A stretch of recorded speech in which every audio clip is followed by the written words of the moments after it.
Now, Edzai Zvobwo, who is the founder of MathsG and the co-founder of the Education Support Forum, is here with us today. This is someone who is passionate about empowering Africans through mathematics, problem-solving techniques, and technology. An education evangelist who teaches mathematical thinking as a life skill, he has been recognized by a number of reputable and prestigious organizations, including being an SABC Education Ambassador for STEM, an Archbishop Tutu Leadership Fellow, being an expert on emerging technologies, an Agenda 2063 champion for skills development, and a Bill and Melinda Gates goalkeeper. This is someone we definitely want to be hearing from. So with that, let's welcome Edzai.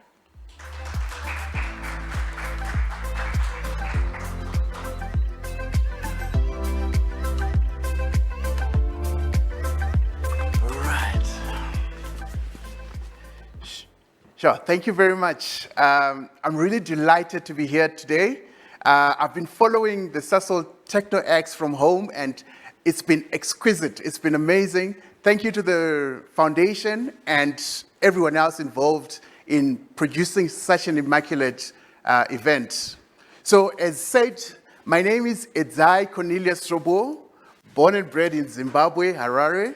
I went to high school in Harare, went to university at the University of Zimbabwe, where I studied a BSc honors in mathematics. And then upon finishing my mathematics, I came to South Africa, and my first job in 2005 was as a teacher at a small private school in the middle of Pretoria. So when I joined this school, I got the shock of my life. What I saw at the school was a big challenge. The teachers that were teaching mathematics were afraid of maths. The parents were afraid of maths. The students, the learners, were afraid of maths. So there was this consensus in the tripartite ecosystem to say, maths, it's okay to fail. It's okay to not shoot high in mathematics.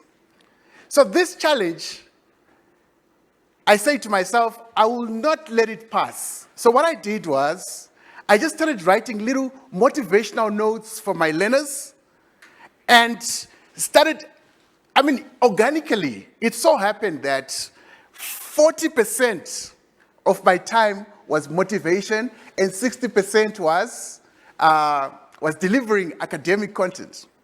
And over time, you could see that the learners in my classes were marginally doing better than the classes that were doing 100% content. So it told me that the maths problem wasn't a maths ability problem, but was a confidence problem. It was a messaging problem.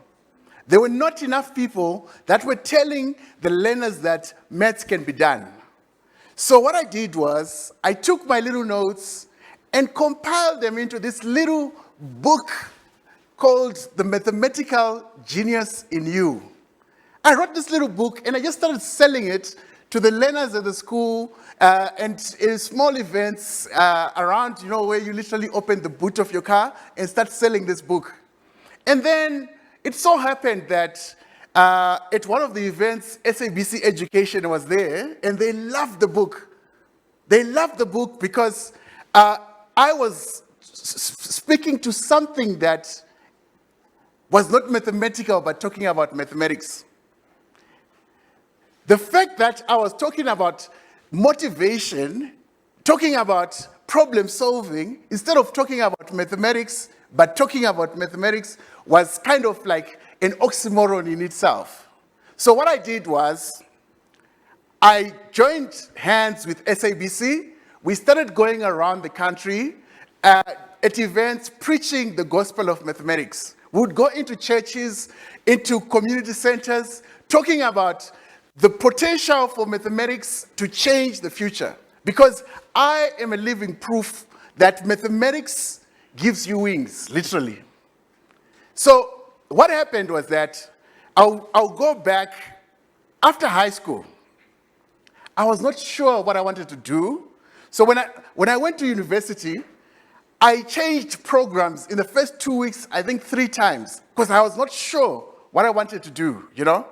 So in the end, I settled for what we called a BSc General, where I did maths, physics, and statistics. But after the first year, I found my foot and realized that mathematics was my calling. So I was quickly put into an accelerated program where you could do 4 years in 3 years. So I did an accelerated honors degree at the University of Zimbabwe and came out with the honors degree. And then let's fast forward now and say, what is it that I saw in my travels with SABC, in my travels in these churches, in these communities? I saw communities that needed to hear the right messaging. I saw communities that needed someone to switch the thinking so that we can be able to produce the graduates that we need for this country.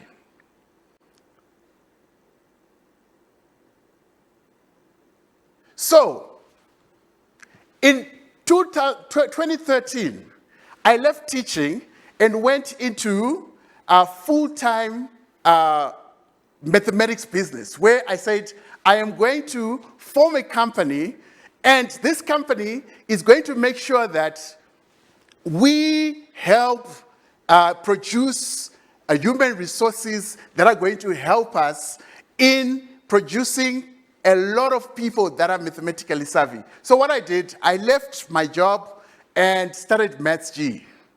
Now, with Maths G, we are currently the biggest online question and answer platform for STEM in Africa at the moment. We are solving the maths problem for more than 1 million students at any given quarter of the year.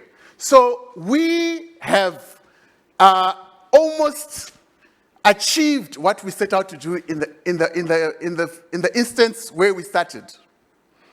So let me start and say, what is the message that we were sending out in these churches?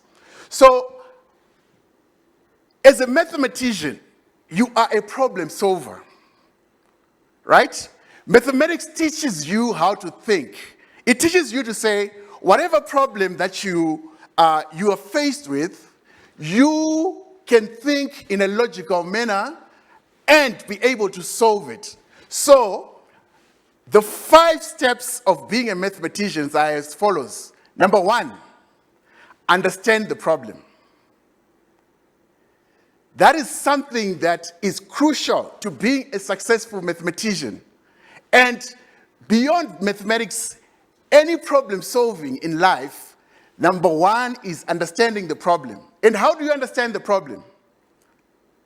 Given a situation, you do like what journalists do. They ask what, where, who, when, how, right? They ask all those questions and paraphrase the questions and understand a problem before solving it. And then, once you've understood the problem, then you say, what method can I use, right? What method can I use? So first, understand the problem. Second is, how can I solve this problem? What are the methods that are available to me? So in mathematics, this is where now you say, which formula can I use? Now that I've understood the problem, which method can I use? Then, step number 3 is implementation of the problem, of the solution, right? Remember, 1, you said, I am going to understand the problem. Secondly, you said, what method can I use to understand the problem? Then thirdly, implement the problem. And then number 4, and this is very crucial because a lot of students have failed mathematics, not because they didn't know what they were doing, but because they made silly mistakes, is to evaluate. And those of you in the audience who do project management will tell me that this is exactly how you solve problems in your projects. So it's 1, understand the problem. 2, get a method that you're going to use, which is like a formula. Thirdly, implement. Fourthly, evaluate, right? So that's important in solving mathematical problems. So if we have a framework for teaching kids how to solve maths problems, then we're sorted. So in teaching kids how to think, right, having that framework is better than showing them methods and rote learning. Because that, we say, is the spirit of parrotology, where they are just regurgitating what has been said. And usually when you haven't understood a problem and you've just learnt the methods, you'll be able to do it in class. But when you go back home and try it on your own, it's quite tough. You get it? It's quite tough. So we as teachers and you at home who are watching learners, you have to make sure that you have a structured way of approaching mathematics. Because the skills that you learn in mathematics are applicable in every facet of life. Because basically, the reason why from grade 1 all the way to grade 12, you are being given problems to solve is because they are training you to be a prolific problem solver. And if anyone comes out and tells you that mathematics is easy, that person is a liar. Mathematics is not easy. Mathematics is hard, but mathematics can be done. And the secret ingredients to success in mathematics is something called grit. Grit, G-R-I-T, where you're saying, I know that this simultaneous equation is difficult. I know that it's going to be useful as well in the future. So I'm going to strive to make sure that I make it. Right? So grit is that thing that is going to get you to success. But obviously, like I said, grit alone won't make it. You need grit, you need to be resilient, right? And you need to be structured in your thinking. You find sometimes our people will say, we have a service delivery problem, our bins are not being collected. And what do our people do? They go and burn the clinic in the community. Right, that is an example of us not understanding the problem. It's almost like we are imposing a solution, the wrong solution to a problem. But if you're mathematically trained, you know that, okay, let's understand the problem. How can we solve it? What do we have? Who do we need to speak to? What is it that we can do? And you actually lay out and come up with a solution. We have the capacity to solve all our problems because we have everything it takes to succeed. We have everything it takes to succeed. And we should actually appreciate what South Africa has to offer. Many a time, I know the news, the negative news cycles, everything might make you feel down, but at the end of the day, we have a thriving country that is setting us up for success in a lot of ways. I'll tell you why. Just last week, I was in Accra, Ghana, as part of an African Union panel of experts on emerging technologies, and they were looking at the impact of technologies like blockchain, IoT, 3D printing, among others. And I can assure you that South Africa is the only country that has taken steps already to implement such kind of technologies. It has policies. It has something even like POPIA, like for information technology, right? So we have the base for a lot of things. Our manufacturing is the most advanced in Africa. So we have to take advantage of the fact that a lot of OEMs, original equipment manufacturers, are based in South Africa and are willing to partner with the country to produce for local and international. So it's important that we thrive in subjects like mathematics. I always talk about mathematics. I use mathematics as a vehicle to talk about what is possible, because it is that subject that teaches you to think. That's the purpose of mathematics, to teach you how to think. And then you take that thinking and extrapolate it in any of the subjects that you're doing or any of the careers that you're doing. So we have to appreciate that South Africa has a lot to offer. In my travels, as I've mentioned, I have seen from an infrastructure perspective, we are way ahead. And that is something that we should work on. But the secret sauce to South Africa that I think deserves recognition is the work that Sasol is doing, being in education.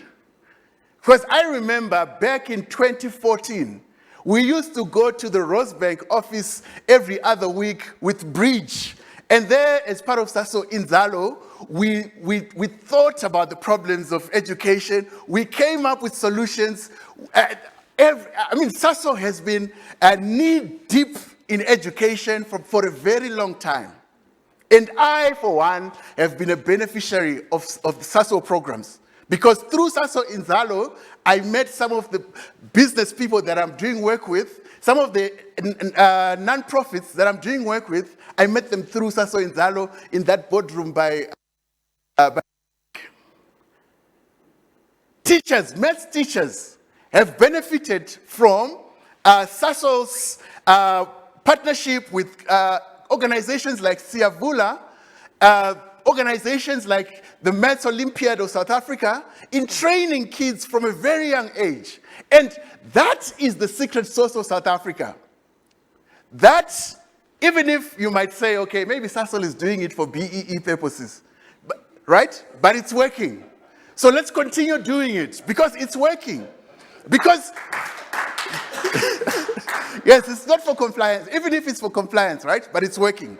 Because you find that everywhere you travel, across the continent and beyond, there is no country that says that give 3% of your net profit after tax to doing good, and it's legislated, otherwise you can't get business. That is amazing. Even this ESG movement that's happening now, coming out of Europe and the US, to me, when I look at ESG, I'm like, hey, we've been having it. You know, we've been having it, we've been doing it through BEE. But only that now, when it's coming from the US and Europe, it looks like it's something different, but we've been doing it. Sasol has been worried about climate change for the longest time, and they've been doing something about it, as we saw earlier on with the SAF. So we've been doing ESG, only that now, when it comes from there, they've now just attached it to the ability to raise money, right, on the stock exchange. They've packaged it differently, but we've been doing it. And Sasol should actually be a case study for the rest of the world on how to do ESG. Right? So it's amazing that the government, in trying to address other problems, is actually solving a huge problem. Because as I told you, to get corporate social responsibility funds to help you in your education, to help you in your initiatives in the community, you can't get that in other countries. Companies are purely about profit. So we have to appreciate that 3% of net profit after tax. 3%, it's amazing. And we need to clap hands for ourselves. Let's do that anyway. Right, but BEE has been nice, but at the same time, it has also had its unintended consequences, right? And I'll tell you about them because we've experienced them. So as MathsG, we have MOUs, Memorandum of Understandings, with a few technology OEMs. We work with Google, IBM, Cisco, Oracle, among others. And we have been running these skills programs for these emerging technologies to say, do you want to be a data scientist? There is a free course, do it. By the time you finish that Google data science program, you are employable.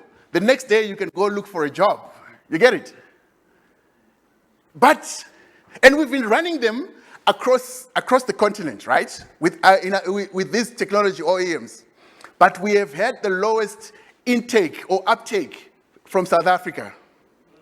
When you present these programs, the students or the unemployed youths will tell you, is it accredited? Right? Is it accredited? Tell me, if you're learning to code in Python or learning Java or any of those languages, does it matter whether it's accredited or not? If you've got the skills, you've got the skills. Whether you learned the skills under a tree or wherever in a 5-star, nicely aerated building like this one, it doesn't matter. It's about skills. Yes, there are professions like being a doctor and all that. You can't just, yeah? Right? So, we have to get past the accreditation handicap that's stifling the growth for South African skills development. Because if you are getting a certificate from AWS, Amazon, or Oracle, or any of those OEMs, you are ready for work. You get it? And it's free. And you know why it's free in South Africa especially? Because in as much as you think the government is bad, but they managed to negotiate a certain flavor of BEE called the Equity Equivalence Program that is run by DTI. Did you know about that one? So those OEMs coming into South Africa, your Huawei's, Ericsson's, all of these, they have a mandate to make sure that you, the grade 11, you, the grade 12, are exposed to skills that matter for free. For free. That was negotiated by government. But the problem is there exists an information asymmetry where we have so many programs, but the intended beneficiaries don't know about them. That's why we love events like Sasol Techno X, where we get to talk to you learners directly, we get to talk to you teachers and the general public straight without any intermediaries. That is the power of the internet. So we have to make sure that all the programs that are available to learners, practical and theoretical, are well-known beneficiaries. Because I was actually laughing that when I go to DST, the Department of Science and Technology, it's always the same crowd that's going to different programs, because they are the ones that know what the department is doing. But the entrepreneur in Kuhlman in Northern Cape has no idea what TIA is, has no idea what CSIR is. So we have to make sure that we communicate the benefits that South Africa has to give. South Africa is the land of milk and honey. And we have to appreciate it. Go out there and you realize that you're swimming in honey. So, as a South African learner, as a South African teacher, let us strive to be the best we can be. We know that it's fashionable to bash ourselves, right? To say we are the last in maths and science, we are this, the politics this. We can be drowning in negative energy, but if we take ourselves out and actually look at it objectively, you'll see that this is the Garden of Eden. This is a land of milk and honey. So let us create OEMs from here. Let us strive to be the best we can be. Thank you very much for the time. I appreciate you listening to me for these few minutes. Thank you.